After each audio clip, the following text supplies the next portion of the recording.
అందరికీ నమస్కారం. నేను మీ షణ్ముఖ్.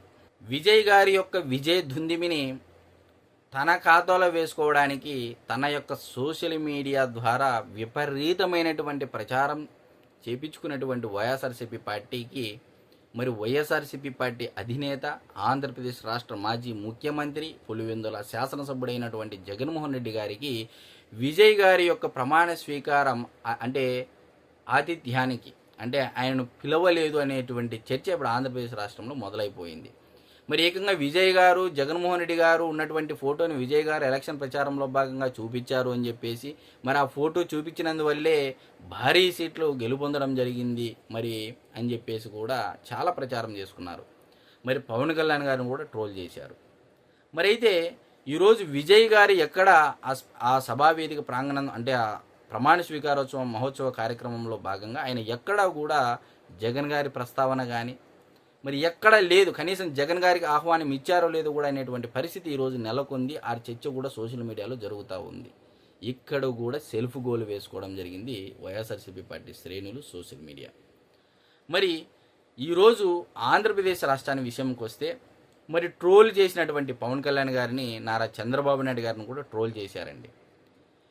ఏఐడిఎంకే తరపున బీజేపీ అంటే పొత్తులో ఉన్నారు కాబట్టి తమిళనాడు రాష్ట్రానికి ప్రచారానికి వెళితే అక్కడ చంద్రబాబు నాయుడు గారు ప్రచారం చేశారు, ఓడిపోయారని చెప్పేసి కూడా హేళన చేయడం జరిగింది. పవన్ కళ్యాణ్ గారు కూడా ట్రోల్ చేయడం జరిగింది, సినిమా యాక్టర్ కాబట్టి. సో ఇతను కంపారిజన్ చేస్తూ ట్రోలింగ్ చేయడం జరిగింది. కట్ చేస్తే ఈరోజు ప్రపంచంలో అతి శక్తివంతమైనటువంటి వ్యక్తుల జాబితాలో ఉన్నటువంటి ప్రధానమంత్రి నరేంద్ర మోడీ గారు అటు పవన్ కళ్యాణ్ గారింటికి, ఇటు నారా చంద్రబాబు నాయుడు గారింటికి వెళ్ళి ఒక ప్రధానమంత్రి హోదాలో ఉన్నటువంటి వ్యక్తి ఈరోజు ఒక ముఖ్యమంత్రి ఇంటికి వెళ్ళి పరామర్శ దాదాపు గంటకు పైగా 1:10 చర్చ చేయడము, మంతనాలు చేయడము, కుటుంబ సభ్యులతో గడపడము అంటే ఇప్పుడు ఏ విషయంలో వైఎస్ఆర్సీపీ పార్టీ శ్రేణులని తెలుగుదేశం పార్టీ తమ్ముళ్ళు కూడా ట్రోలింగ్ చేసేటువంటి అవకాశం ఇక్కడ నరేంద్ర మోడీ గారే ఇచ్చారనేది చెప్పడంలో ఎటువంటి అతిశయోక్తి లేదు. ఎందుకంటే చంద్రబాబు నాయుడు గారిని హేళన సరే చేసిన, ట్రోలింగ్ చేసిన, నిందలు వేసిన, గుడ్డ కాల్చి ముఖాన వేసిన, లేకపోతే వైఎస్ఆర్సీపీ పార్టీకి అంటుకున్నటువంటి బురద, అవినీతి మరొకటి చంద్రబాబు నాయుడు గారి పైన వేయాలనేటువంటి ప్రయత్నం చేసిన ఈరోజు చంద్రబాబు నాయుడు గారు తన పనిని తాను నిశ్శబ్దంగా చేసుకుని పోతూనే ఉన్నారు. పవన్ కళ్యాణ్ గారు తన పనిని తాను నిశ్శబ్దంగా చేసుకునే పోతూనే ఉన్నారు. నారా లోకేష్ గారు తన పనిని తాను నిశ్శబ్దంగా చేసుకునే పోతూ ఉన్నారు. ఈరోజు మీరు చూడండి, దేశవ్యాప్తంగా సౌత్ ఇండియాలో ఒకే ఒక్క రాష్ట్రం భారతీయ జనతా పార్టీకి మద్దతు ఇచ్చేటువంటి రాష్ట్రం, పొత్తులో ఉన్నటువంటి రాష్ట్రం, ఎన్డీఏ ప్రభుత్వం ఉన్నటువంటి రాష్ట్రం ఆంధ్రప్రదేశ్ మాత్రమే. ఇది రైట్ టైం, ఇది ఇంకా మనకు ఆంధ్రప్రదేశ్ రాష్ట్రానికి కలిసి వచ్చిందనేటువంటి చర్చ కూడా ఆంధ్రప్రదేశ్ రాష్ట్రంలో మొదలైపోయింది. ఒకవైపు విజయ్ గారి ప్రమాణ స్వీకారానికి జగన్మోహన్ రెడ్డి గారికి ఆహ్వానం లేదు. మరొక వైపు నారా చంద్రబాబు నాయుడు గారు పవన్ కళ్యాణ్ గారి ఇంటికి ఏకంగా నరేంద్ర మోడీ గారు వెళ్ళి పరామర్శ చేయడము, పవన్ కళ్యాణ్ గారితో కొంతసేపు, ముఖ్యమంత్రి చంద్రబాబు నాయుడు గారి ఇంట్లో 1:10 పాటు మంతనాలు చేసి ఆయన తిరిగి ప్రయాణం కావడం జరిగింది. చరిత్రలో ఎప్పుడైనా నరేంద్ర మోడీ గారు ఇది 3వసారిగా ప్రధానమంత్రిగా చేస్తూ ఉన్నారు.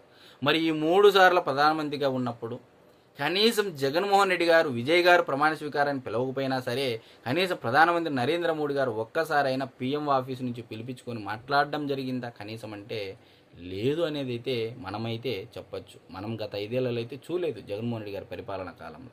కాబట్టి ప్రజలారా, ఈ వైఎస్ఆర్సీపీ పార్టీ యొక్క ఈ అంటే సిసిడి డబ్బు, క్రెడిట్ చోరీ డిజార్డర్ ఏదైతే ఉందో ఇది మన రాష్ట్రానికే పరిమితం కాకోకుండా పక్క రాష్ట్రం యొక్క వాళ్ళ పార్టీ యొక్క గెలుపులో కూడా క్రెడిట్ చోరీ తీసుకునేటువంటి తారాస్థాయికి ఇక్కడ వైఎస్ఆర్సీపీ పార్టీ వెళ్ళిందని చెప్పడమే ఈ వీడియోలో ఉన్నటువంటి సారాంశం.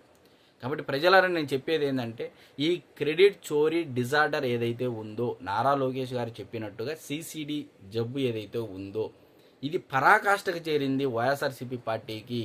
యథా రాజా తదా ప్రజ అన్నట్టు యథా నాయక తదా కార్యకర్త అనేటువంటి దిశగా వైఎస్ఆర్సీపీ పార్టీ అడుగులు వేస్తూ ఉంది. ఇది మీ పార్టీకి దెబ్బతీస్తుంది. మీరు ఇలా చేసుకుంటే సెల్ఫ్ గోల్స్ వేసుకొని ప్రజల్లో నవ్వుల పాలవుతారు. పక్క రాష్ట్రంలో మీ ఫోటోను చూసి ఓటేశారంటే ప్రజలు ఎలా బిలీవ్ చేస్తారు? ఇక్కడ ఆంధ్రప్రదేశ్ రాష్ట్రంలో వైఎస్ కుటుంబానికి అడ్డా కడప జిల్లా అని చెప్పేసి అని అందరూ చెప్తారు. కానీ ఆ కోటలు కూడా బీటలు బారాయి. ఆ గడ్డ కూడా ఇప్పుడు పసుపు జెండాగా మారిపోయినటువంటి పరిస్థితి 2024 సార్వత్రిక ఎన్నికల ముందు. ఉమ్మడి కడప జిల్లాలో 10 స్థానాలు ఉంటే 7 స్థానాలు కూటమి ప్రభుత్వం గెలుచుకోవడం జరిగింది. మరి ఇప్పుడు కడప జిల్లా వైఎస్ అడ్డానా కాదా అనేది ప్రజలు ఆలోచన చేసుకోవాలని చెప్పేసి నేను కోరుతా ఉన్నా. మరి అదేవిధంగా అదే వైఎస్ కుటుంబం నుంచి కేవలం రాజశేఖర రెడ్డి గారి బొమ్మ, కేవలం జగన్మోహన్ రెడ్డి గారి బొమ్మ ఉంటేనే గబ్బా గబ్బా గబ్బా గుద్దుతారని చెప్పేసి గతంలో ప్రచారం చేసుకున్నటువంటి శ్రేణులు, వైసీపీ శ్రేణులు ఇదే పులివెందులను దాటి వైజాగ్లో తల్లి విజయమ్మ గారు పోటీ చేస్తే డిపాజిట్లు రానటువంటి పరిస్థితి. కాబట్టి ప్రజలారా, ఇంకా ఎవరైనా ఉన్నారు వీళ్ళు చేసేటువంటి అసత్య ప్రచారాలు కానీ సత్య దూరమైనటువంటి మాటలు ఏవైతే మాట్లాడుతున్నారో వాటికి దూరంగా ఉండి నిజాలు గ్రహించాలని కోరుతూ ఈ సీసీటీ జబ్బు ఏదైతే ఉందో ఇది ప్రజలకు కూడా పోయాలనేటువంటి పరిస్థితిలోకి శ్రేణులు వెళ్తూ ఉన్నారు. ఆ పార్టీకి, ఆ పార్టీ కార్యకర్తలు, నాయకత్వానికి ఇది పెద్ద దెబ్బ అనేది అయితే మనం ఖచ్చితంగా చెప్పొచ్చు. ఒకవైపు నరేంద్ర మోడీ గారి యొక్క పరామర్శ, మరి అదే మరొక వైపు విజయ్ గారి యొక్క ముఖ్యమంత్రి ప్రమాణ స్వీకార మహోత్సవానికి కూడా జగన్ గారికి పిలుపు రాలేదు. కానీ సీసీడీ జబ్బులో బలైనటువంటి వ్యక్తులు ఎవరైనా ఉన్నారు అంటే అది వైఎస్ఆర్సీపీ పార్టీ నాయకత్వం, క్యాడరు, శ్రేణులు అయితే మనం ఖచ్చితంగా చెప్పొచ్చు. అందరికీ నమస్కారం.